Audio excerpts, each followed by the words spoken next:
hello to all you happy TEDxers.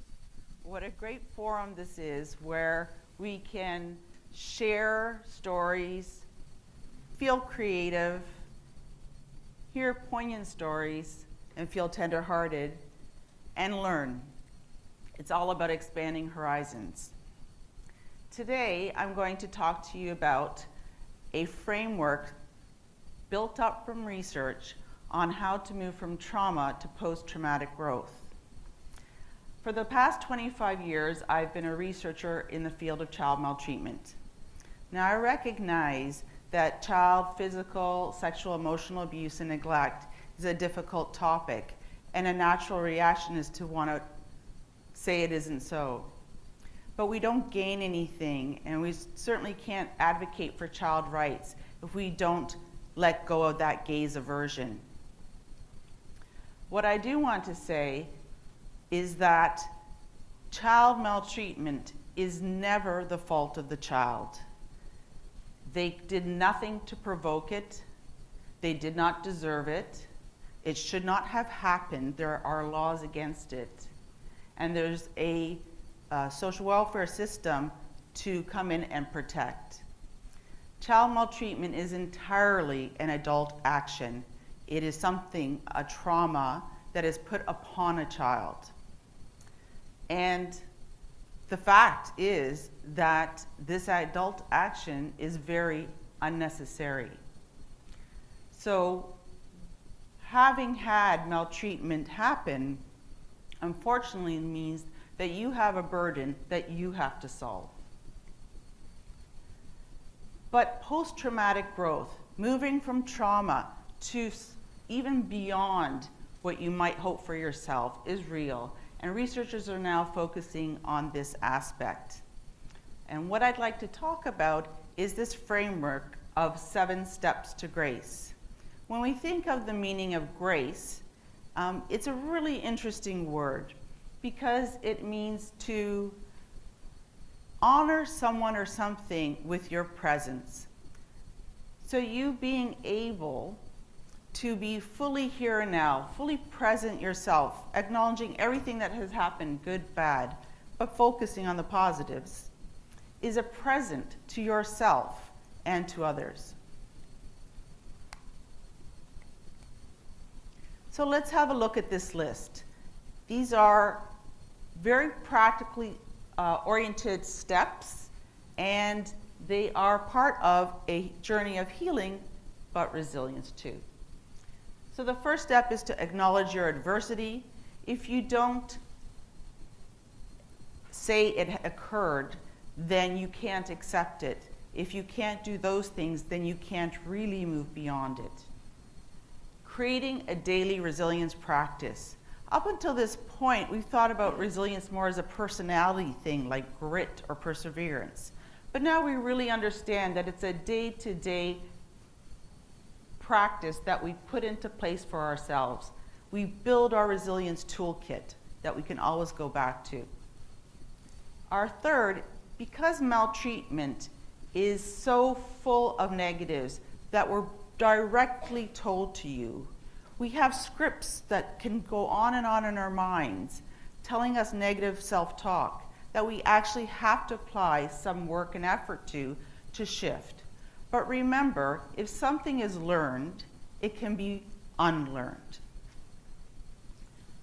For 4, we go and we want to really reinforce that reaching out for help can help, that seeking help is a sign of strength.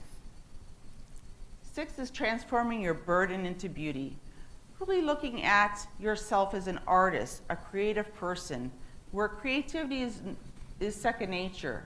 When we look at kids, we see that they're just ready to explore the world and be creative. The 6th step is managing your stress storms. This is something that we all experience stress. And if you've been maltreated, you have a tendency, because you've always been in either chaotic or threatening environments, to overreact to situations. And finally, our final step is emergence. Emergence has come from systems theory, and it's really talking about the process of self-organization. acknowledging your adversity. There is value in the naming. And this has actually a name. It's called the Rumpelstiltskin effect. For those of you not familiar with the fairy tale, the miller gave his daughter to the king. The king gave the daughter an impossible task, to spin gold from straw. Much like the Pied Piper, Rumpelstiltskin came in to do the task, but it was at a great cost. When the daughter would have her first child, he requested that that child come to him. Now, when this came to pass, Rumpelstiltskin gave her what he thought was an impossible task. If you can say my name in 3 days, this deal is off. You can keep your child. He was so confident that he was going to win that he spoke his name out loud when he was alone, and she overheard it. And she was able to supply him with his name. When she named him, all the negatives and Rumpelstiltskin himself went out of her life. So there is value in the naming. It's also to say that silence can be stigmatizing. How will you do this practically? Journaling has a good research base, but always end that journal with something positive. You may seek out support groups or become an advocate. You may talk to other people. There are many options, but this is the first step. The second is crafting your daily resilience practice. There's a volume of research on how effective exercise is, and it reduces depression, anxiety, improves sleep, and most recently, it was found to reduce suicidal thinking among youth. So, why would this make sense? Well, one of the things to think about is that when you've been maltreated, you've also missed out on practicing the positive. And one of the things that's so central to managing your stress response system is to self-soothe. So repetitive activities, whether that's jogging or swimming, is kind of like rocking in a rocking chair in that it becomes calming to you. Healthy nutrition is one. Deep breathing. We should just try that because you can't argue that you don't have a few minutes for 3 deep breaths. So let's take a deep breath in and out.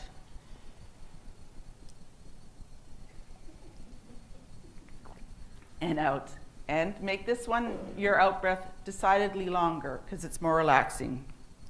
In, out. Feeling a tiny bit better? One of the things the youth have told us in our research is that they have a huge difficulty in falling asleep, sleep onset. And when we look at the connection between maltreatment and sleep difficulties, their current distress levels explain that. So it's so important to create a calming sleep routine an hour before you try to go to bed. And there's something called sleep hygiene, which again, the research supports that. So there are effective things to be done. One of the top resilience factors is social connectedness. We are social animals. We do like to hang. We do like to hang out with friends, with new people. Even if we're depressed and we want to be isolated, going out and connecting with others is more helpful than what we actually feel like we want to do. So social connectedness is a really important factor. It's also a place where you'll find resources because it's difficult to imagine that you can have resilience without resources. And your social network is that. And there's apps to facilitate that. There's apps if you're walking home alone to connect with someone to talk with you through and things like that. With technology really makes that so much easier. Self-compassion may be a newer idea, but it's something that, again, the research is really looking at. We did a study with youth, and we found that the more self-compassionate maltreated youth were, even a tiny bit more, the lower they had problem behaviors like alcohol use problems, low mood, dating violence, and suicidal thinking. So self-compassion really took hold of us to really think about how do we use this for youth to develop this kindness, this loving kindness towards yourself.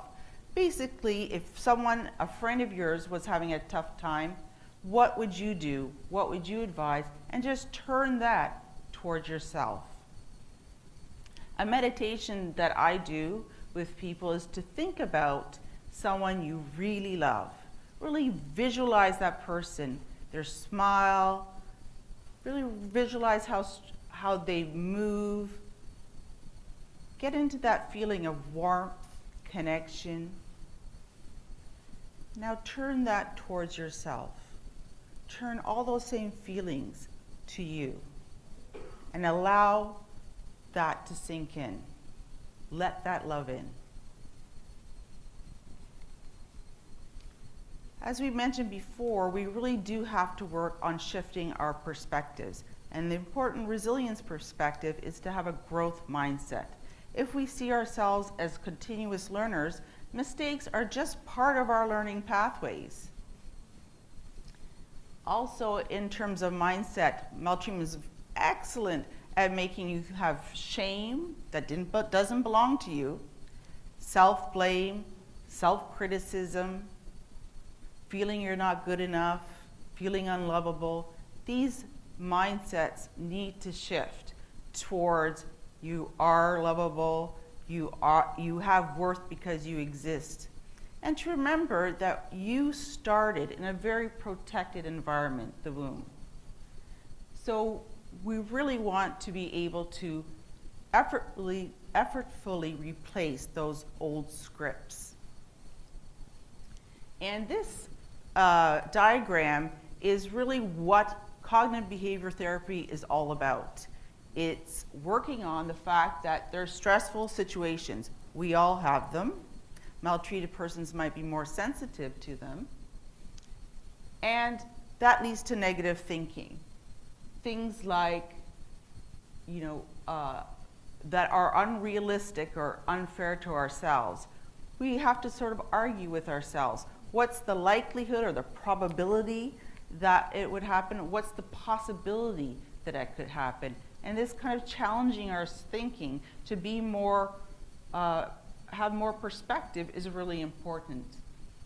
If you didn't do any intervention, you would be promoting these negative emotions, and they would have actions like withdrawal from others, poor self-care. All those things are very opposite from what we want to achieve with our daily resilience practices. So the research really does point, both the intervention research and the process research, that you can shift your thinking. If you shift your thinking, you can shift everything else. Perspective is everything. Reaching out for help can help. I'll put this painting up. This is Edward Munch's painting called The Scream, for a reason. Theo Fleury, the ex-NHLer who was sexually assaulted by his junior hockey coach, Graham James, who's currently in prison, he said that all of his distress about those assaults was this picture, was conveyed in this picture. You don't have to be alone in your suffering. There are two people in the background right there to let you know that you're not alone. But males in particular have a really hard time seeking help. They have a really hard time disclosing the bad things that happen to them, and their culture, the male culture, isn't about really talking it through. Partly because maybe they know the research that ruminating over and over about negative things is actually poorer for your health than ruminating on positive things. But the fact is worldwide that the individuals who die by suicide are males.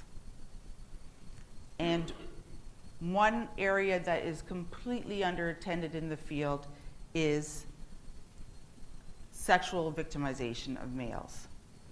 And I think the NHL hockey players were so brave in stepping forward and telling their stories, and that has helped all of us. Well, turning your burden into beauty. It's kind of like you have an anchor, but you can make it the nicest looking anchor there was. There's someone who is a tattoo artist who, for free, tattoos over scars left by domestic violence. Such a kindness. The wonderful thing about art, whether it's music or dancing or painting, is that there's no right or wrong. There's just the art. And when you get into the art, whether that's going to a museum or going to a concert too, you can tap into that creativity that is truly your own and innate. And you feel that sense of joy when you see kids splashing in puddles and discovering how to work those rings that sit on top of the stack of rings. And you know, when you see them discovering and creating and playing in the sand, if another kid doesn't come by and jump on all their sandcastles, there's a lot of joy in the act of creating.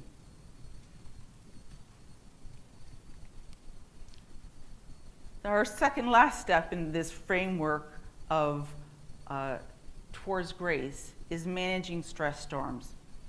I really like this picture because you can still see the sky, the sun is shining, and that there is blue sky. So it's kind of the idea that things have a start and a finish. And a stress storm will have a start and a finish. And you will then again return to a blue sky and a sunny sky. And know that somewhere in the world the sun is shining, that's for sure. So this is an opportunity for you to go back, pull from your resilience toolkit, and you know, energize and engage in some of those resilience practices. And here we land to emergence, our true self. With wise eyes, strong, we emerge from the waters of life. A youth, once they were an adult, was able to read their child welfare file. And they said to me, you know, I know my mother physically abused me, but that doesn't mean she's a bad person. It means she made a lot of bad decisions. And I still like to talk to her on the phone because there's some things that I can talk with her about that I can't talk with other people. To me, that's an ultimate expression of grace for yourself and for others. Another meaning of grace is to bestow blessings. Giving that second chance to connect is a bestowal of a blessing. And the wisdom that comes from another youth has understood all of this kind of journey, these 7 steps to grace, as going towards something where you might be life-proof.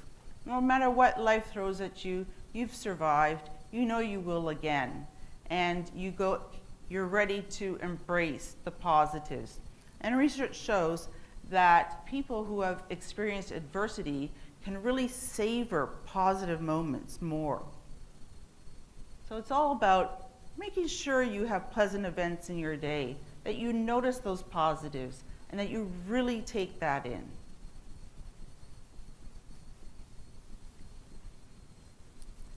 And this is where I say thank you so much for listening. There are some help numbers there. In Canada, the national helpline is Kids Help Phone. There's a phone for teens, for young adults. And I'll just leave you with this Irish blessing as we finish off, perhaps a little closer to grace. May you always be blessed with walls for the wind, a roof for the rain, a warm cup of tea by the fire, laughter to cheer you up, those you love near you, and all that your heart might desire. Thank you.